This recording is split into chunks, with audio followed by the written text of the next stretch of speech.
Selamat menyaksikan.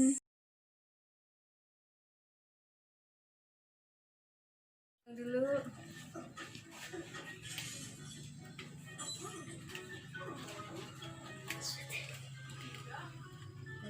49,4 ya Pak De. Silakan turun.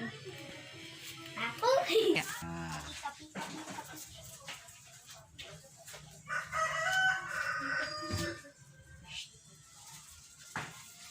Mama,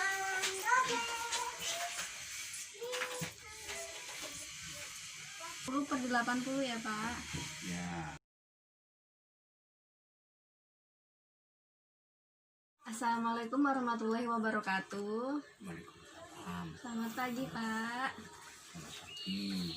Di sini nama saya Ayu Suryani. Saya merupakan salah satu mahasiswa gizi UIN Wali Songo Semarang. Di sini saya akan melakukan konseling mengenai penyakit Bapak ya Pak. Sebelumnya nama Bapak siapa Pak? Pak Ijo. Pak Ijo. Usianya Pak? 48. 48 tahun. Di sini Bapak memiliki penyakit apa ya Pak kalau boleh tahu? Diabetes sama itu. Ya, DM. Nah, sebelumnya di sini saya akan memberitahukan waktunya itu 30 menit ya Pak ya. Jadi 15 menit untuk saya mengulas dan menggali permasalahannya. Kemudian 15 menitnya lagi saya mendiagnosa dan memberikan intervensi gizinya. Tuh. Untuk pekerjaan Bapak, pekerjaannya sebagai apa ya Pak kalau boleh tahu? Karyawan penyadap. Karyawan ya Pak. Saat ini masih bekerja atau tidak Pak? Enggak. Oh masih, ya enggak ya? Tidak bekerja ya. Kemudian untuk Bapak keluhannya dari DM apa Pak? Dari diabetes ini keluhannya apa selama ini? Apa pusing atau gimana? Lemas. Pusing nggak Pak? Enggak. Terus yang lain mual, muntah? Enggak. Oh enggak, lemes aja ya Pak. Lemes. Kemudian riwayat dari keluarga Pak ada yang terkena diabetes juga nggak? Enggak ada. Tidak ada, riwayat keluarga tidak ada. Kemudian untuk riwayat makannya bagaimana Pak? Sehari berapa kali? Ya, 3 kali kaki. Sehari 3 kali. Nasinya berapa centong Pak kalau boleh tahu? nggak berat. Satu setengah centong. Setengah Pak. Setengah centong. Kemudian lauknya biasanya apa Pak? Tempe apa tahu gitu? Kadang tempe, kadang tahu, enggak pasti. Oh. Biasanya lauknya sehari berapa kali? 2 kali, 3 kali, enggak sama. 2 kali kalau sampai 3 kali. Kemudian porsi maemnya misalnya tempenya itu berapa potong Pak? 2 biji apa? 2, kadang 2. 2 potong ya Pak. Kemudian untuk sayurnya Pak biasanya berapa centong sayurnya? Berapa sendok? Kadang 3 sendok. 3 sendok sayur. Kemudian untuk minumnya Pak Kalau minum itu berapa? Minumnya berapa kali sehari? 3 kali. Berapa gelas maksudnya? kadang sampai 14. 4 gelas. Kemudian untuk minum kayak teh gitu apa minuman yang lainnya berenergi mungkin? Enggak pernah. Enggak pernah ya Pak ya. Oh iya, Bapak sudah mengalami DM ini sudah berapa lama Pak? Sekitar 1,5 tahun lah. Dari tahun 2019 ya Pak berarti? Kemudian Bapak sudah pernah dapat edukasi tentang gizi gitu mungkin dari bidan setempat di sini mungkin? Belum pernah. Belum pernah ya Pak ya. Kalau di rumah sakit sana ya pernah. Oh ya, sama saja berarti sudah pernah ya Pak ya mendapat edukasi tentang gizi mungkin makanan yang tidak boleh dan boleh gitu. Kemudian Mbak, untuk aktivitas fisiknya gimana Pak? Biasanya olahraga gitu? Enggak pernah. paling jalan-jalan paling Maraton ya Pak ya? Iya. Itu setiap hari atau ya, tiap pagi aja. setiap pagi maraton? Cuman ya sebentar nggak lama. Paling mungkin berapa jam Pak durasinya? Paling-paling berapa menit gitu aja. Oh iya, menit. Kemudian untuk tidurnya Pak, biasanya sehari tidur berapa jam? Untuk sehari biasanya ya bisa 8 jam, bisa 8 jam. Kurang lebih 8 jam ya Pak ya. ya Kemudian di sini kita masuk ke diagnosa gizi ya Pak ya. Ya. Nah, di sini dari saya melihat dari asupannya Bapak itu sepertinya terlalu ini ya Pak ya. Sebelum terlalu banyak karbonnya ya Pak ya. Gulanya ya Pak ya. Jadi bisa naik lagi dia gula darahnya. Ya, di sini saya mendiagnosa asupan zat gizi tertentu yaitu gula darahnya tinggi ya Pak ya. Kemudian yang disebabkan karena asupan makan berlebih, kemudian yang ditandai dengan GDS tinggi.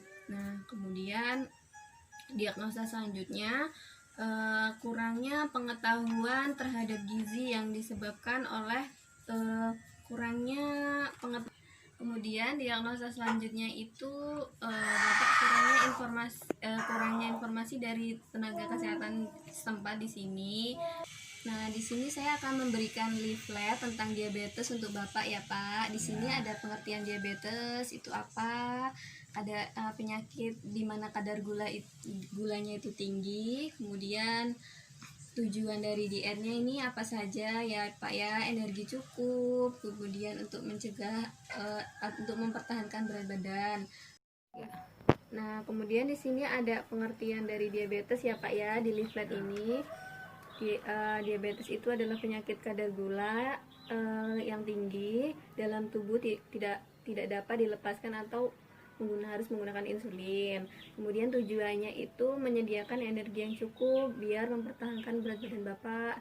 Kemudian mencegah terjadinya komplikasi, meningkatkan derajat kesehatan, kemudian mempertahankan gula darah supaya mendekati normal. Kemudian ada tanda dan gejalanya nih Pak. Ya Pak, selalu lapar kan, terus merasa haus, kehilangan berat badan, tekanan darah tinggi, kadar gula juga tinggi, kemudian kerusakan mata, kemudian ini lain-lain di sini ya Pak ya. Kemudian ada faktor resikonya Pak. Faktor resiko itu biasanya dari keturunan, kemudian dari gaya hidup Bapak yang tidak sehat juga bisa jadi faktor resiko timbulnya penyakit ini. Kemudian dari obesitas, terus faktor usia juga menjadikan timbulnya penyakit ini. Kemudian komplikasinya nih biasanya Pak, kerusakan jantung ya Pak, ginjal dan lain-lain. Itu kalau yang sudah komplikasi. Kemudian ada syarat dietnya Pak, kebutuhan energinya itu dihitung. Kemudian kebutuhan proteinnya 10 sampai 15%. Nah, di sini tadi saya akan menghitungnya ya Pak ya nanti tapi. Kemudian penggunaan gulanya juga dibatasi ya Pak ya. Mungkin boleh sih digunakan gula itu untuk memasak saja tapi dikit. Ada batasannya ya Pak. Kemudian untuk konsumsi seratnya itu diperbanyak ya Pak, sayurnya. Konsumsi sayur itu diperbanyak. Kemudian di sini ada makanan yang dianjurkan dan tidak dianjurkan ya Pak. Di sini ada karbohidrat ya Pak ya, seperti nasi, kemudian singkong itu ya Pak ya, itu dianjurkan tapi juga dalam porsi yang tidak terlalu banyak. Kemudian sumber protein itu seperti rendah lemak, mudah diserap tubuh seperti ikan, ayam tanpa kulit, susu skim. Sebenarnya susu skim ini bisa diganti sama susu diabetasol Pak. Misalnya di Indo itu biasanya banyak Pak susu diabetasol khusus untuk diabetes. Jadi kalau susu skim ini dia gulanya rendah tetapi tinggi lemak. Kemudian ada tempe boleh, tahu, kacang-kacangan boleh, tapi dibatasi juga. Kemudian sumber lemak itu ada makanan yang dikukus, di stup, direbus itu boleh, dibakar juga boleh sih.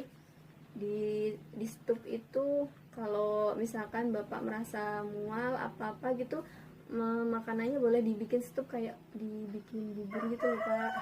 Tuh. Kemudian makanannya tidak dianjurkan dalam ini seperti karbohidrat itu kan gula pasirnya kan karbohidratnya di dalam gula pasir itu karbonnya itu banyak pak, karbohidratnya. Gula sirup jelly itu nggak boleh. Kemudian makanan yang diawetkan nggak boleh juga. Kemudian susu kental manis nggak boleh, kan susunya sudah ada sendiri untuk diabetes. Kemudian buah yang diawet-awetkan itu nggak boleh. Terus makanan-makanan yang terlalu manis juga nggak boleh, maksudnya kue-kue gitu. Kemudian yang mengandung banyak minyak, banyak lemak seperti makanan instan kayak mie goreng gitu nggak boleh, goreng-gorengan gitu.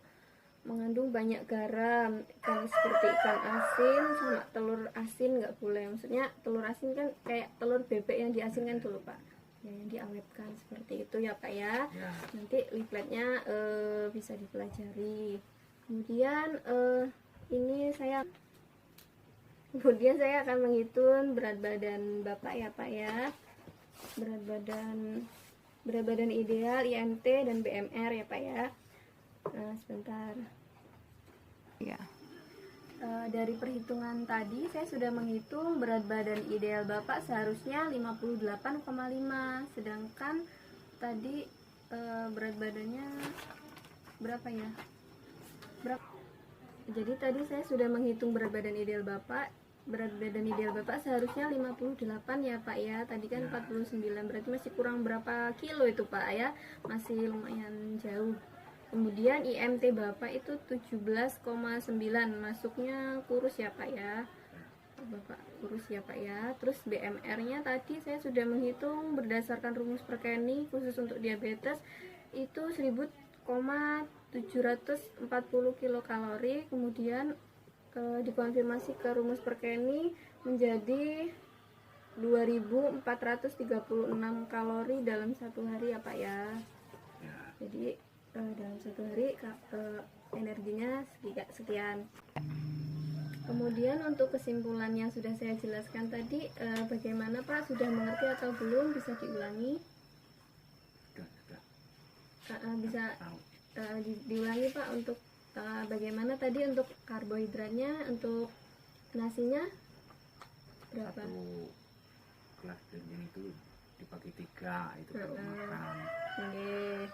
Kemudian minumnya tadinya 4 gelas jadi 8 gelas. Terus untuk gulanya pak? Kalau gulanya kan kadang-kadang ya dibikinin minum, kadang-kadang enggak pernah. Kalau bisa diganti itu saja ya pak ya. Nanti bisa 1 minggu atau 2 minggu lagi datang lagi saya ke sini atau bapak ke saya, nanti bisa dilihat lagi, saya bisa mengevaluasi bagaimana asupan bapak. Jadi setiap makan nanti dicatat ya pak ya, jadi saya tahu asupan bapak itu selama 1 minggu ini seperti apa, begitu ya pak ya. Ya, terima kasih ya pak ya. Terima kasih atas waktunya.